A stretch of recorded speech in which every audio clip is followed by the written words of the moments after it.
Evet arkadaşlar, merhaba. Bugün sizinle bir ölçü aletinin arıza arama videosu çekeceğiz. Şöyle bir ölçü aleti aldık. Yeni, sıfır ama arızalı geldi arkadaşlar. Bu da sizin de kulağınıza küpe olsun. Öyle internetten aldığımız her şey öyle sağlam gelmiyor. Biz de bu ölçü aletini internetten yaklaşık 250-300 civarı bir fiyata aldık. Oysa yine şu kullandığımız ölçü aletlerini de alabiliyorduk o fiyatlara. Dedik hani bir kalite üstü olsun. Maalesef birkaç kalite altına almışız. Ve ölçü aletimiz birçok işlevini yapamıyor. Yani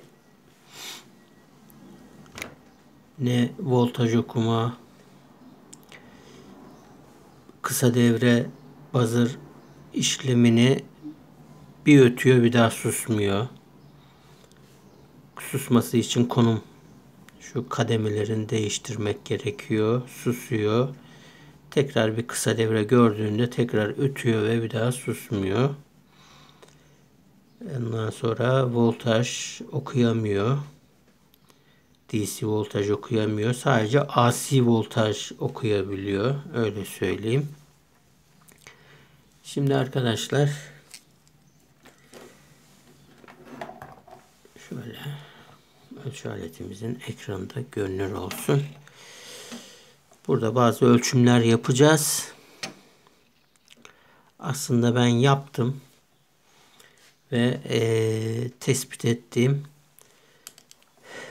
problemler var. Öncelikle şuradaki transistörümüzden başlayacağım arkadaşlar.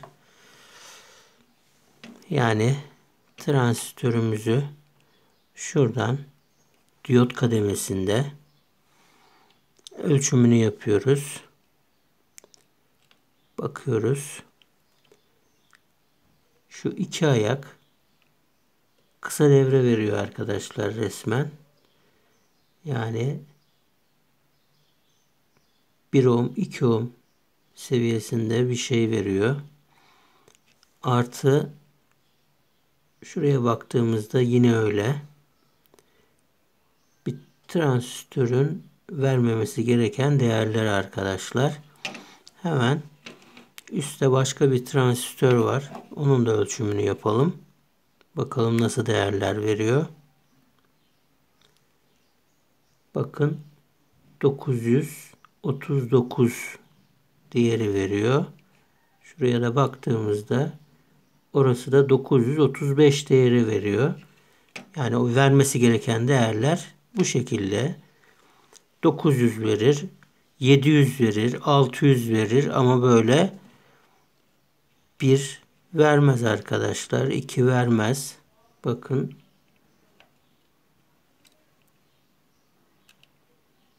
Evet. 1 ve 1. Yani şu transistörümüz arızalı arkadaşlar. Bunu tespit ettik. Onun haricinde bakın burada bir tane de diyot ölçelim. Diyot kademesindeyiz. 763 değerini veriyor. Diyotlar da bu şekilde. Ben yine şuradaki transistörleri de ölçelim. Bu da 936.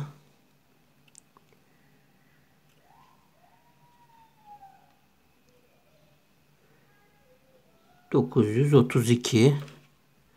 Evet... ...transistörlerin... ...vermesi gereken... ayaklar arasında vermesi gereken değerler arkadaşlar. Bakıyoruz. 940, 937. Yani mesela biri 937, biri 940. 900 yani diğerinden daha büyük değer veren emiterdi herhalde arkadaşlar. Öyle hatırlıyorum. Emiterle kolektör arasında emiter kolektörden bir nebze daha büyük değer vermesi gerekiyor diye hatırlıyorum. Böylece hangisinin emiter, hangisinin kolektör olduğunu da oradan ayırt edebiliyorduk. Evet arkadaşlar, gördüğünüz gibi transistörlerimiz 900'lü değerler verirken ayaklar arasında buradaki transistörümüz 1 değeri veriyor. Bu transistörümüz arızalı. Artı arkadaşlar yine diyotumuzu ölçtük. Diyotumuz normal. Diyot değeri veriyor. Buradaki dirençlerimizi de ölçüyoruz arkadaşlar. Bakın şu anda şuradaki direncimizin üzerinde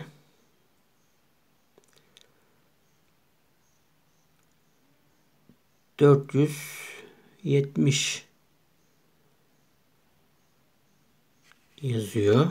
Yani 47 ohm değer vermesi gerekiyor bize. Ölçüyoruz. Evet arkadaşlar, bu da bize 2 değeri veriyor. Hemen kademe düşürelim. Bir de şurada bakalım.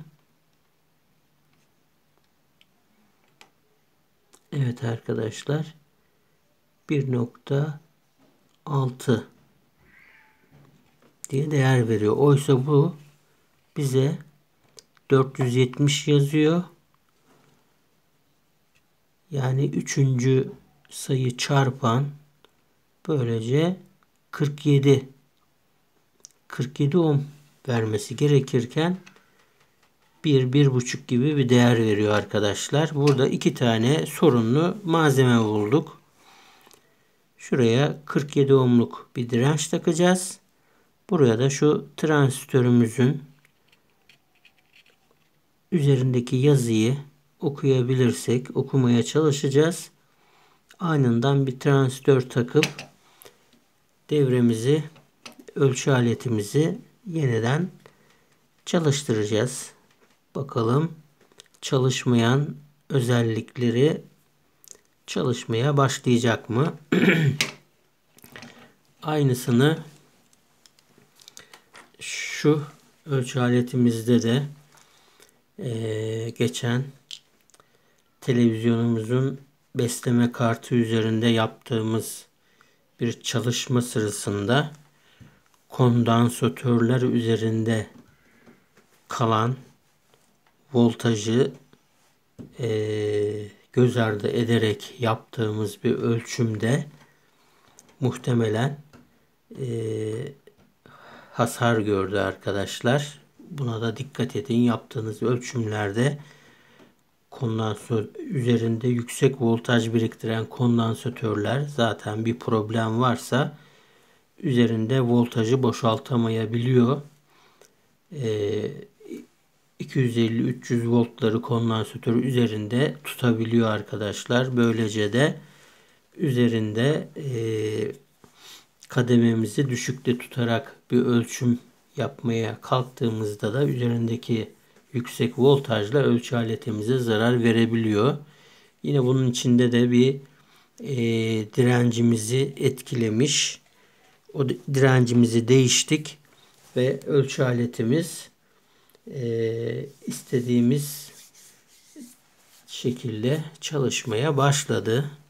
Yine burada da sorun bulduğumuz 2 tane malzemeyi değişerek ölçü aletimizi çalıştıracağız arkadaşlar. Evet arkadaşlar, bugünkü videomuzda bir ölçü aletinin arıza arama videosuydu. Bu şekilde içerisindeki malzemeleri kontrol ederek sorunlu parçayı bulup değiştiğimizde cihazlarımız çalışıyor. Bu şekilde tamirat yapıyoruz. Evet arkadaşlar, bugünkü videomuz da bu kadar. Kanalımıza abone olarak beğenerek destek olabilirsiniz. Yeni videolarda görüşmek üzere. Hoşça kalın.